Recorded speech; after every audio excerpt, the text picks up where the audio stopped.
lendemain d'une guerre de 6 ans, au lendemain de 6 années lourdes de privations, de séparations, de deuil et de misère, l'Algérie se retrouvait avec ses paysages immuables et ses villes intactes. Mais ces 6 années l'avaient marquée. Il eût été contraire à l'effort de 100 années de travail et de coopération que la France, occupée à panser ses plaies saignantes, délaissa à ce moment l'Algérie. C'eût été également contraire à l'esprit de fraternité établi des deux côtés de la Méditerranée. Et la France, comme elle l'avait toujours fait naguère, tendit la main à l'Algérie.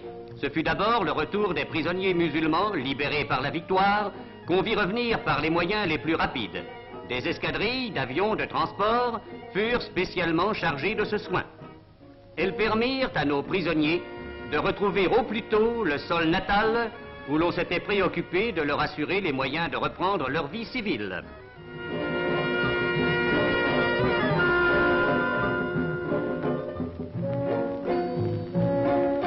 Ce fut à ce même moment le retour des blessés musulmans pour lesquels des hôpitaux et des maisons claires furent organisés.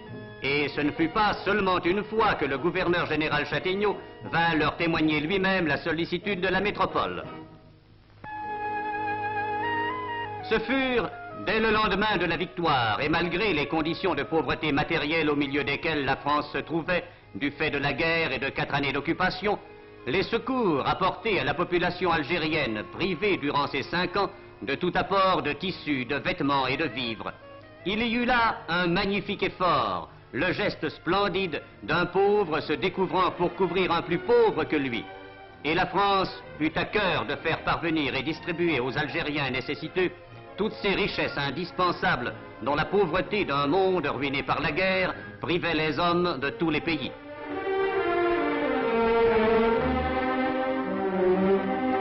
Ce furent dans les douars des distributions de nourriture et de vêtements, dans les centres urbains des distributions de couscous, dans les écoles des distributions répétées de nourritures diverses.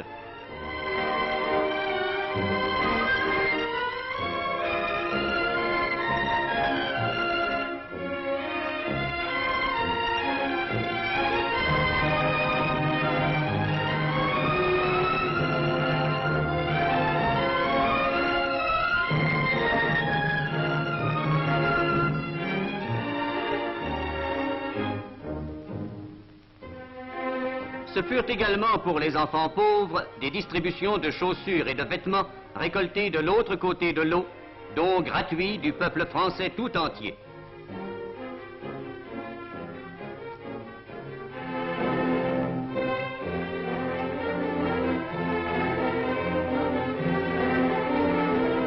La santé algérienne était atteinte. La population n'avait pas supporté sans souffrir ces 5 ans de privation, ces 5 ans pendant lesquels les distributeurs de santé, médecins, infirmiers, médicaments s'étaient fait rares.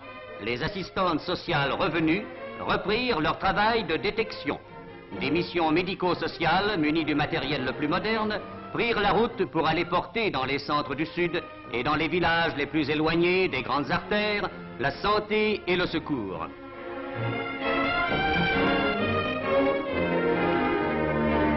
Et les villages du Bled purent recevoir enfin les vrais soins de la science et de nouvelles promesses de santé et de bien-être.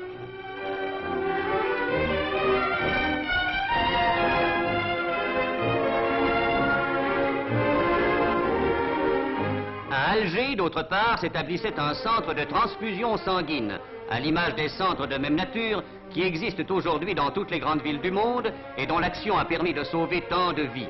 Désormais, l'Algérie, qui répondait généreusement à l'appel de ce centre, pouvait compter que sur son territoire, les blessés trouveraient immédiatement le secours d'une transfusion qui pouvait s'opérer même à distance. Car le sang en conserve, dont la technique avait été mise au point pendant la guerre, y permettrait désormais toutes les interventions immédiates. De même, on terminait à Sétif l'aménagement du plus beau et du plus complet centre sanitaire de l'Afrique du Nord tout entière. L'hôpital de Sétif, construit selon les techniques les plus modernes, est aujourd'hui dans le monde entier un exemple type de ce que peut faire la France pour le bien-être et la santé des populations qui vivent à l'ombre de son drapeau.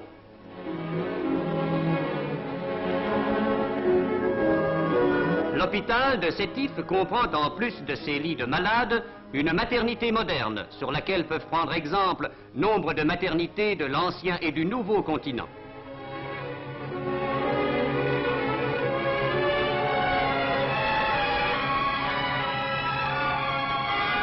Il possède en même temps tous les aménagements sans lesquels un hôpital aujourd'hui ne peut rendre tous les services qu'on doit en attendre. Un laboratoire de bactériologie, une section de pharmacie,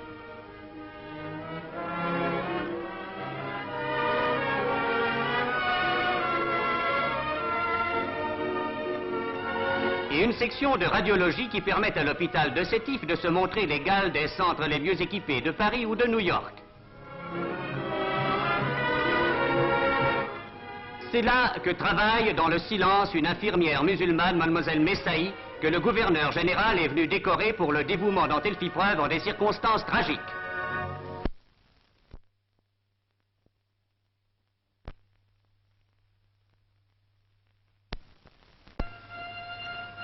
Car à un état de fait général auquel la France s'efforçait de porter remède, allaient s'ajouter des catastrophes particulières. Dans le Constantinois, la terre tremblait, faisant quelques 500 victimes et réduisant en ruine des centaines de constructions.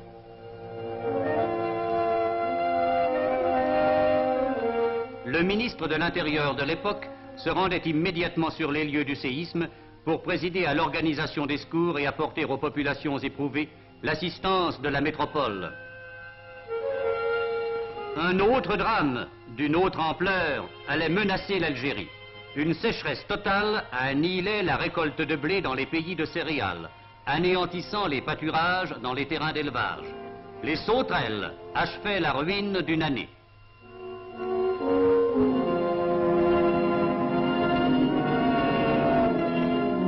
L'Algérie, menacée de famine, appelait au secours.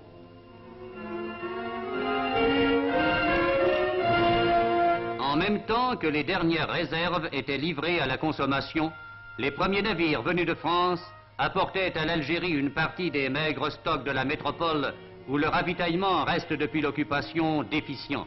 Car la France ne pouvait accepter l'idée que l'Algérie manquât de pain alors qu'il lui en restait encore.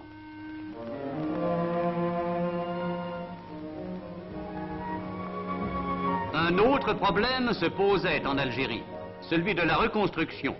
Autour des grandes villes en constante croissance, des zones de taudis se sont étendues, drame perpétuel de toutes les cités modernes.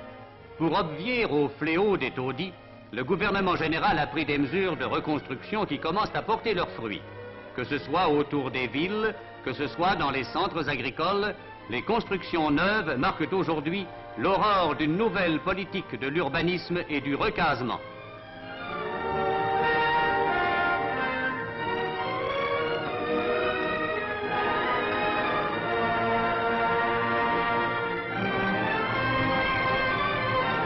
L'édification de la nouvelle mosquée de Beni Ounif dans le sud oranais, près de la redoute qui marqua une étape de la tranquillité apportée par la France, et son inauguration solennelle par le gouverneur général sont le signe du respect des traditions et de la protection des croyances toujours gardées par l'administration française à l'égard de tous les peuples qui vivent sous les plis de son pavillon.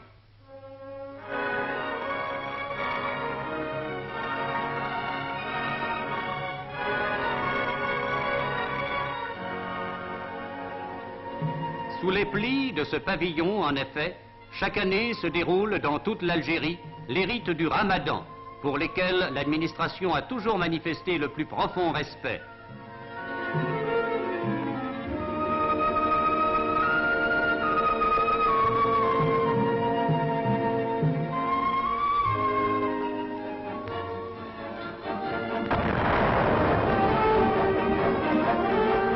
L'administration apporte même son concours aux fêtes de l'Aïd Séhir, qui termine le Ramadan et qui est l'occasion de vœux et de congratulations au milieu de la joie du grand jeûne terminé. En cette circonstance, le gouvernement général fait faire dans tous les centres d'amples distributions de vivres de toutes sortes aux nécessiteux, car selon le Coran, le pauvre ne doit pas être oublié dans la joie générale, et la France a pensé qu'il était dans son rôle de pourvoir à la joie du pauvre.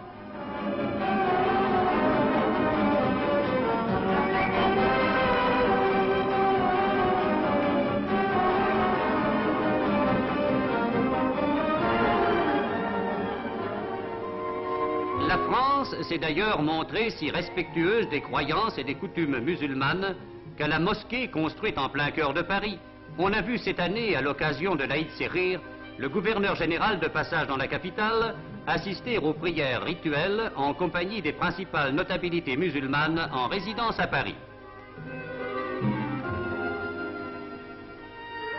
Elle s'est montrée si respectueuse des croyances et des coutumes musulmanes que c'est à un geste du gouvernement général que l'Algérie doit la possibilité d'avoir retrouvé sitôt après la grande épreuve les moyens d'accomplir le pèlerinage de la Mecque.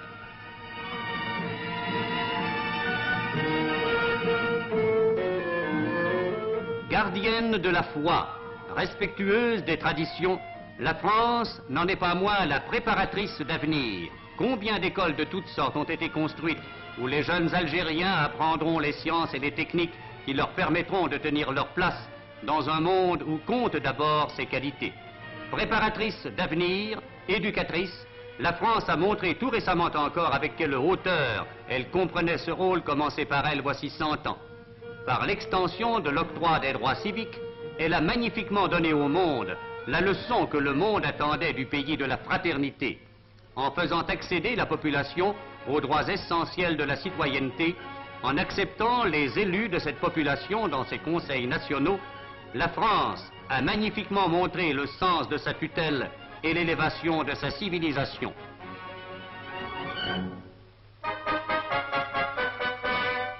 Elle l'a montré d'autant plus qu'elle a, tenant compte en cela des vieilles traditions de liberté communale des pays kabyles, donné aux autochtones la direction des municipalités, en créant quelques 200 centres municipaux dont le nombre ne fera de jour en jour que s'amplifier.